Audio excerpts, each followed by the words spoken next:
किसके दम पर उतारा और क्या चाहती है समाजवादी पार्टी? ये बीजेपी को चिढ़ाने के लिए ये राज्यसभा में उल्लू बना के जितवा ले गए एक अपना प्रत्याशी बसपा का। तो अब अखिलेश यादव ने पहले से ही कर दिया कि अब की बार न पर्चा खारिज कर पाओ और ना ही प्रकाश बजाज की तरह घुमा पाओ इधर उधर, अब आओ लड़ो मैदान में। अच्छा ब्रजेश जी, बीजेपी चाहे 10 लड़ावे चाहे 11, अभी तो इनके यहाँ पहले मातम ये छाया, ये अरविंद शर्मा कल ज्वाइन कर रहे हैं। ये कौन और है? वो गुजरात कैडर के आईएएस अफसर हैं। ओके। और प्रधानमंत्री कार्यालय में रहे हैं, रिटायर वीआरएस ले लिए हैं। अब वो आ रहे हैं कल बीजेपी ज्वाइन करने। और ये तो खुशी की बात है, इसमें मातम क्या है? ये तो बीजेपी को खुश होना चाहिए। एमएलसी की एक सीट पे वो नामांकन कर सकते हैं। उनका नाम मंत्री पद और डिप्टी सीएम के लिए चल रहा है अरविंद शर्मा का। वो मऊ के रहने वाले हैं। अब बीजेपी में जो कार्यकर्ता जीवन भर से खटा चला आ रहा है, उम्मीद बांधे था कि भाई अब की बार 10 सीटें हो सकता है मिल जाए, एक तो और कटी। 3 पहले से रिजर्व है, लक्ष्मण आचार्य, दिनेश शर्मा, स्वतंत्र देव सिंह। इन 3 का तो जाने जाना है, रिन्यूअल होना है। अब एक अरविंद शर्मा आ गए। अब दिनेश शर्मा, अरविंद शर्मा, कई शर्मा इस बार रहेंगे सरकार में। ओके, अच्छा। तो ये तो आपने पूरा तख्ता ही पलट दिया। हम लोग तो कुछ और डिबेट कर रहे थे, तो आपने तख्ता उलट दिया पूरा। जी बोलिए। उसकी वजह से निराशा कहिए चाहे कहिए कि जो भी है, लोगों में उत्साह ठंडा पड़ा है। लोग तरह तरह की बात कर रहे हैं। अब ये सब चीज़ें समय आने पर क्लियर होंगी। और डॉक्टर साहब बैठे, मनोज मिश्रा जी, वो और ज़्यादा इसमें प्रकाश डालेंगे। लेकिन एक चीज़ कहूँगा कि ये चुनाव बीजेपी किसी कीमत पर नहीं चाहती। मतलब वोटिंग नहीं चाहती? नहीं, अगर वोटिंग हो जाएगी तो ये मैनेज कौन करेगा, माल कौन खर्च करेगा और कहाँ से ये जिताएंगे? सुनील बंसल जाके बंगाल में उनकी ड्यूटी लगी है, केशव मौर्य को बंगाल में लगा दिया है। इनके यहाँ कौन जाएगा? किसके कहने विधायक वोट दे देगा? कोई एश्योरेंस है इनके यहाँ? और तीसरा मैनेजमेंट करने वाला आदमी कौन है बीजेपी में? 2 ही नाम तो हैं और दोनों बंगाल के चुनाव में हैं। तो बीजेपी तो अब 10 के ऊपर हिम्मत न कर पाए, चाहे जितनी बात करे। अब वो साथ साथ ये भी वो उसके ऊपर ये जिम्मा आ गया कि बसपा को भी मनावे कि भैया तुम ना खड़ा करो, नहीं हमारी जो है सांसद आई जे, हमारे ऊपर लाला लग जाएगा, हमारा क्या होगा? क्योंकि ये सब चुनाव जो तो होते आपको ऐसा हैं, लगता है कि समाजवादी पार्टी दोनों सीटें आसानी से ले जाने में कामयाब होगी? कोई मुकाबला नहीं होगा? अब तो पक्का जीतेगी। अखिलेश यादव ने जो हिम्मत दिखाई है, उतनी हिम्मत अब बीजेपी दिखावे ना। बीजेपी को 11 प्रत्याशी जिताना अगर है तो बहुत मेहनत लगानी पड़ेगी, 50 नेताओं की जरूरत पड़ेगी, एक एक विधायक को घेरना, रोकना, खिलाना पिलाना पड़ेगा। कहाँ तक ये चलेंगे? चुनावी साल है, विधायक जाएंगे कहाँ? वोट देंगे बीजेपी को? अरे ऐसे कैसे? जब इनके अपने विधायक देंगे ना, दूसरे दल थोड़ी दे देगा। बात करेंगे, समझाएंगे, नीतियों पे लाएंगे, विचारधारा के आधार पे लाएंगे। नीतियों पर नहीं, माल पर विधायक आते हैं, ये सबको पता अभी है। मैं तो ये बात नहीं बोल सकता। ये सबको पता है विधायक कैसे आते हैं। वो पैसा भी चलता है और टिकट भी चलता है। ओके। कौन नहीं जानता है? देखिए, बीएसपी अगर चुनाव लड़ेगी तो बीएसपी का अब की बार स्थिति खराब होगी, क्योंकि उसके पास एक तो पहले प्रत्याशी नहीं, 5 विधायक पहले भी जो है राज्यसभा के चुनाव में भाग गए थे। लेकिन वो चूंकि प्रकाश बजाज का पर्चा अवैध हो गया, तो इसलिए वह निर्विरोध सब लोग चुन लिए गए। अब की चुनाव होगा तो बवाल होगा, और ये चुनाव कराएंगे नहीं, ये देख लीजिएगा आप।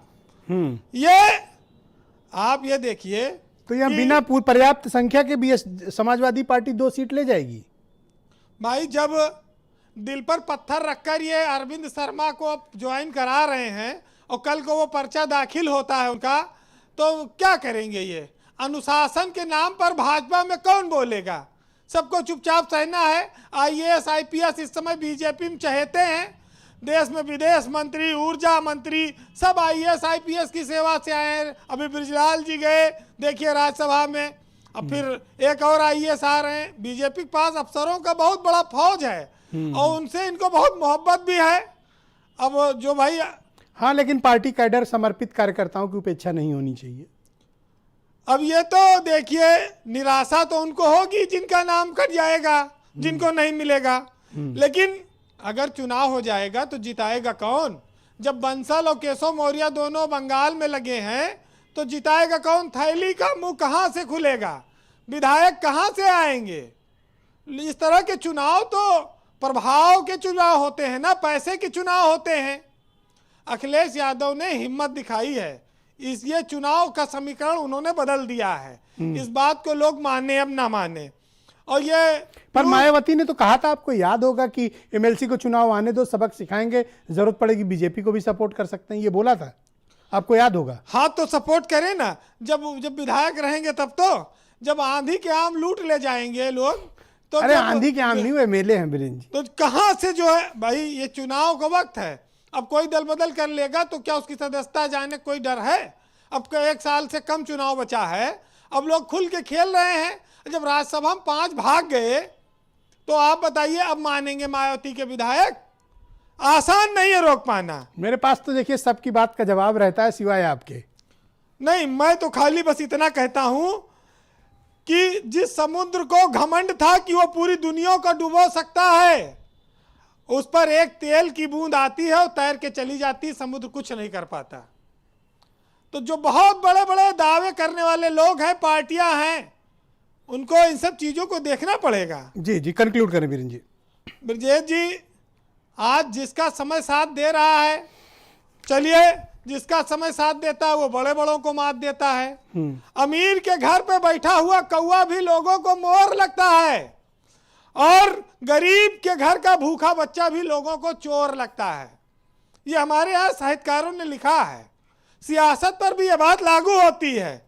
लेकिन ये जो राजभर की पार्टी है, ये भी बैठे हैं, ये अभी आंधी के आम लूटने की तैयारी में है। आप क्या उम्मीद करते हैं? बीजेपी हर दांव आजमाएगी। लेकिन ये जाएंगे नहीं बीजेपी के साथ, ये तो उन्हीं खिलाफ लड़ रहे हैं। इनको कितना अपमान सहना पड़ा था। अरे तो राजभर जी को सहना पड़ा ना, बाकी तो और तो स्वतंत्र हैं, बाकी तो कहीं भी आ जा सकते हैं। भाई कांग्रेस के विधायक टूटे ना, वो खुलेआम भाजपा के साथ हैं 2 विधायक उनके। तो ये सब चीजें हैं। लेकिन एक चीज आप मान लीजिए, चुनाव नहीं होने देंगे, लड़ेंगे नहीं, और चुनाव लड़े तो बीजेपी घाटे में रहेगी, ये भी जान लीजिए। ओके, कंक्लूड करें फिर। चलिए, जो इस चुनाव से तो घबराना पड़ेगा सत्ताधारी दल को, लेकिन चुनाव की अहमियत क्या होती है और जनता से चुनाव में वादे जो किए जाते हैं। भाई देखिए, जब चुनाव होता है तो जनता के पैर छूते हैं। चुनाव जीतने के बाद जब सत्ता में आ जाते हैं तो सवाल पूछने जूता निकाल लेते हैं कि तुम कैसे सवाल पूछ सकते हो। तो जनता अपने आप को ठगा महसूस करती है। वो कहते हैं कि हम सबको बंगला देंगे और चुनावी दौर है, मियाँ ये जुमला देंगे, और जमीन लौटाने के वादे किया करते थे, और खेती बाड़ी करने को अब ये गमला देंगे, और चारों ओर शांति का संदेश लिए फिरते हैं, और सियासत में हारे तो फिर एक हमला देंगे। बहुत बहुत शुक्रिया बीरेन जी, बहुत बहुत धन्यवाद। डॉक्टर मनोज मिश्रा जी, जो इक्वेशंस हैं और विधायकों की उपलब्धता है, उसमें ऐसा लगता है कि 11वां कैंडिडेट आपको बीजेपी और बीएसपी के समर्थन से उतार देना चाहिए या उतारा जा